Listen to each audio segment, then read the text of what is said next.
Vous écoutez Alger Chaîne 3, le journal. Le journal de la mi-journée qui vous est présenté par Siham Bacha. Siham, bonjour.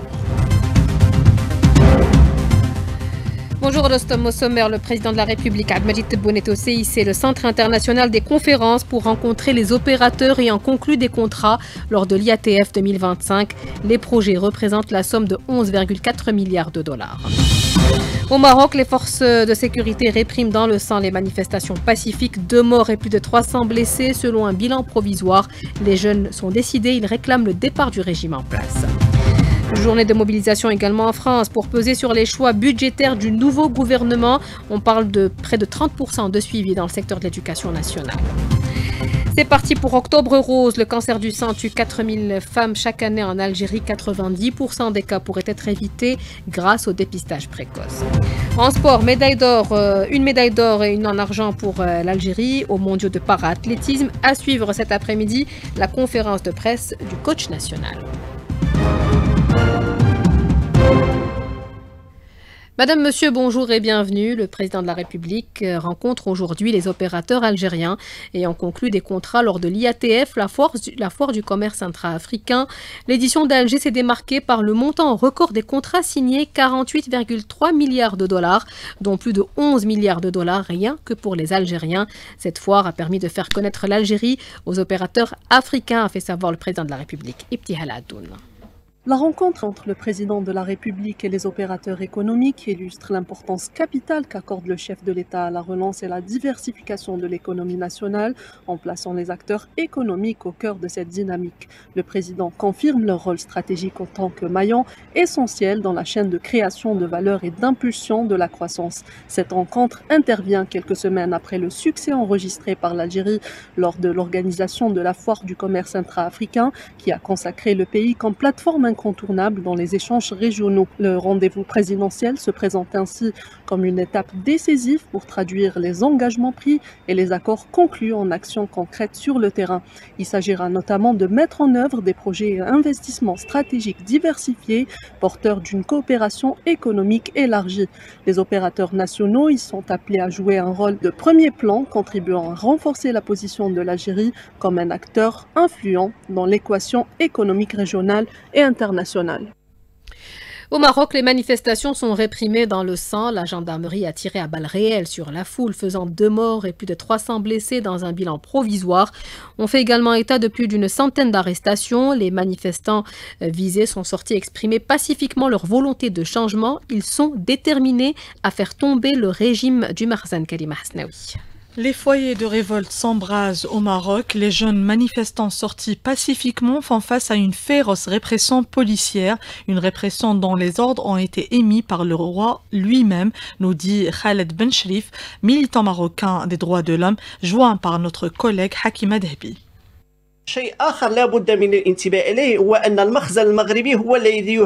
Le Makhzen marocain menace la stabilité du pays en envahissant les universités, frappant les manifestants, les arrêtant et selon des sources concordantes du palais, c'est le roi qui a ordonné aux forces de police de frapper et d'arrêter les manifestants. Les manifestations se poursuivront parce que l'État et ce régime du Makhzen pratiquent une politique de privatisation des hôpitaux et des écoles et n'accordent aucune importance à la création d'emplois.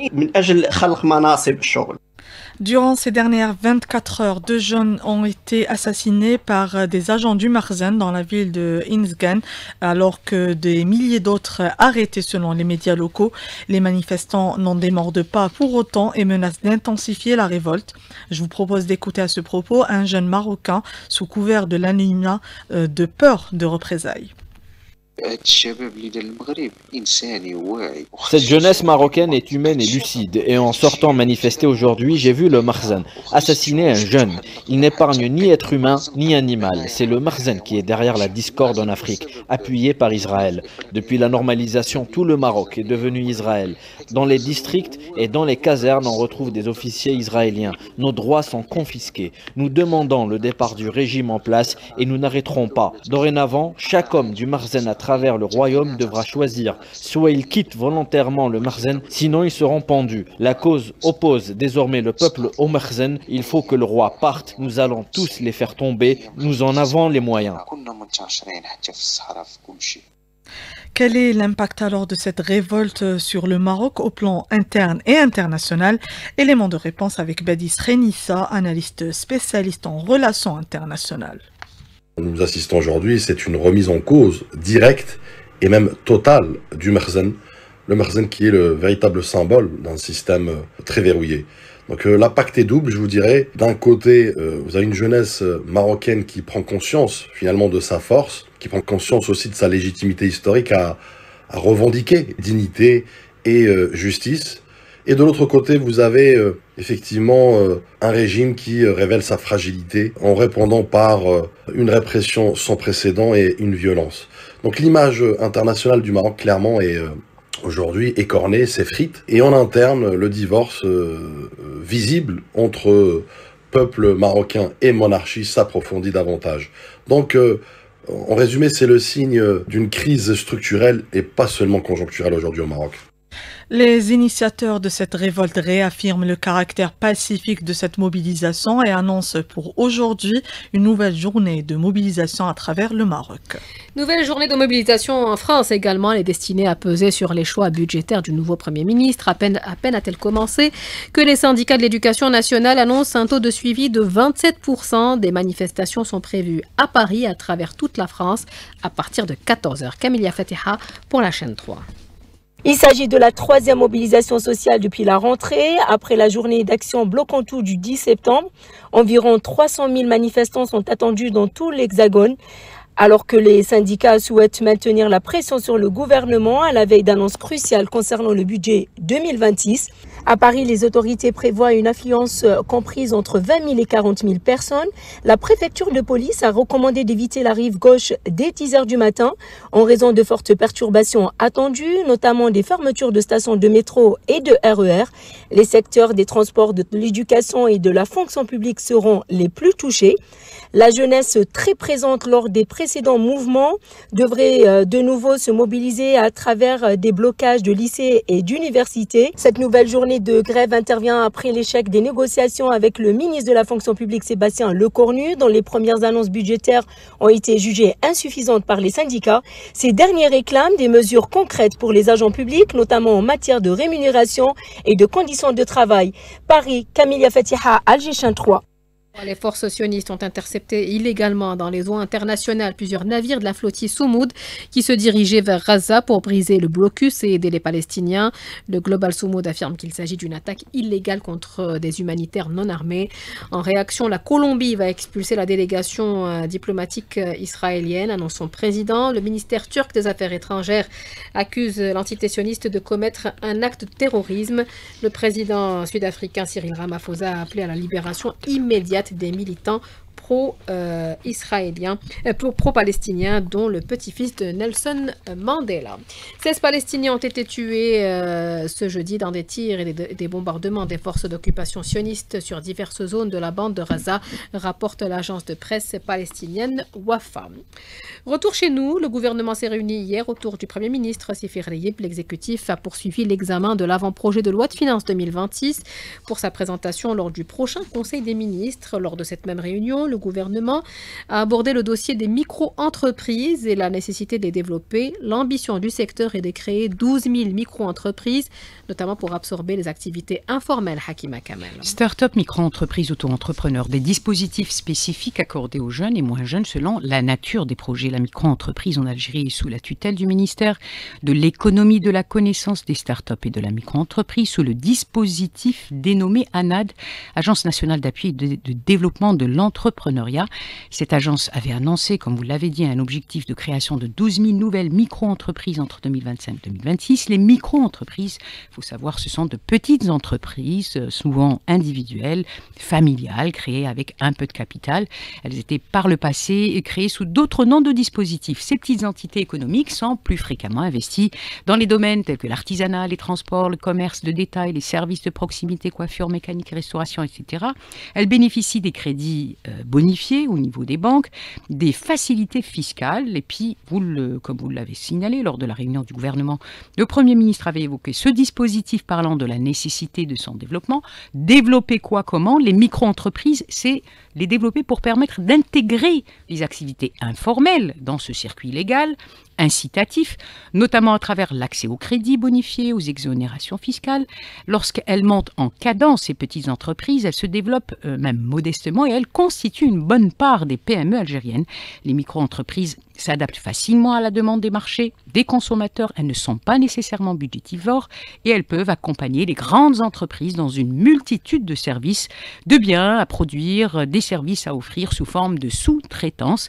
Le président qui a orienté, le Premier ministre endosse la consigne du chef de l'État pour développer ce tissu économique et commercial. C'est également pour permettre aux diplômés, aux jeunes de la formation professionnelle, aux chômeurs d'investir des domaines d'activité variés sous une forme adéquate à la demande du marché. Les porteurs de projets peuvent participer à créer donc des emplois et des savoir-faire. La numérisation des banques et des institutions financières, un outil qui va améliorer la performance et l'organisation de ces établissements. Mohamed Bounama, directeur des Archives nationales, est au micro de Smaïl Mimouni.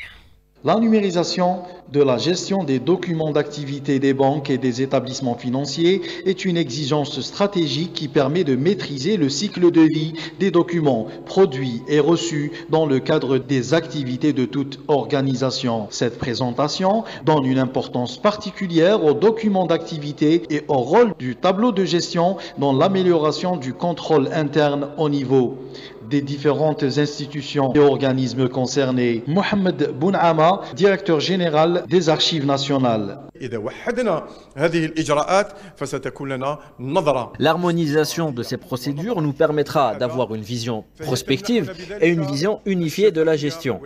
Cela garantira également la transparence et une bonne gouvernance, ce qui renforcera le prestige et la valeur de la position de l'Algérie en matière d'investissement et d'économie à l'international. Investir dans des normes qui contrôlent le cycle de vie des documents, des informations et des données. C'est investir dans la réputation de la banque et dans sa pérennité en tant que représentant institutionnel de l'État algérien auprès des investisseurs nationaux et étrangers. L'accent a été mis aussi sur les conditions de mise en œuvre des tableaux de gestion des documents d'activité dans une perspective d'uniformisation, coordination interbancaire, uniformisation des procédures de gestion, validation réglementaire, formation du personnel et recours à des outils numériques de gestion documentaire. Du Cercle national de l'armée, Smaïl Mimouni, Algéchien 3. Nous sommes en octobre. Ce mois est associé depuis maintenant des années à la sensibilisation, la prévention et le dépistage du cancer du sein. Voilà bientôt 40 ans que l'on mène cette campagne annuelle mondiale pour expliquer aux femmes l'importance des gestes préventifs. Sont-elles pour autant sensibilisées? Soraya Roslen a posé la question à certaines d'entre elles. Toutes les femmes au-delà de l'âge de 40 ans, elles sont concernées pour le dépistage, que la maladie ne touche pas que les femmes âgées, même les jeunes femmes, pourquoi pas dépister, faire des précautions avant. Oui, bien sûr, je suis très consciente. D'ailleurs, même je connais personnes à l'âge de 20 ans qui ont été touchées par la maladie. C'est une bonne prévention pour les jeunes parce que les cancers ont beaucoup évolué en ce moment, surtout le cancer du sein. Donc c'est bien de prendre les précautions. Et c'est bon que toute la population le sache, même dans les zones rurales. Il faut vraiment les sensibiliser à ce sujet. En Algérie, 14 femmes meurent quotidiennement des suites de cette maladie. Le dépistage précoce reste le seul moyen de sauver des vies. Le professeur Kalima Achour, chef de service chirurgie thoracique au CHU de Bab el-Oued, elle était l'invitée du jour avec Nasrine Dahmoun. Le cancer du sein, c'est le premier cancer de la femme et le premier tueur de la femme. C'est-à-dire que chaque année, nous avons plus de 13, voire 14 000, 15 000 dames qui ont des cancers. Plus de 4 000 femmes meurent chaque année. Ça revient à dire que chaque jour, nous avons l'équivalent de 14 femmes qui meurent pour cancer du sein en Algérie. Et c'est un cancer qui, lorsqu'il est pris en charge comme il se doit, il a un taux de guérison qui est plus de 90%. C'est-à-dire que nous pouvons éviter 90% de cette mortalité. C'est-à-dire, au lieu que 14 femmes meurent, peut-être une ou deux mourront par jour et non pas les 14.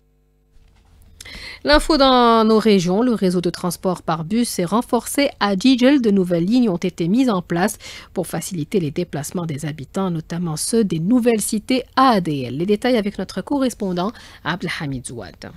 Dans le cadre du programme de renforcement et de l'amélioration des dessertes de voyageurs, la direction des transports à la wilaya de Jijel a mis en service plusieurs bus pour relier le chef-lieu à de nouvelles cités d'habitation en ville comme dans la périphérie. Pour la nouvelle cité AADL Mazritan, sur les hauteurs de la ville de Jijel, il s'agit de 6 bus relevant de l'Étuse Jijel, entreprise de transport urbain et suburbain, qui assureront des navettes quotidiennes. Idem pour la cité d'habitation AADL de Ouled Salah At-Taher, qui a bénéficié de 2 bus de la même entreprise publique. Le directeur des transports à la wilaya de Jijel, Lies Habas.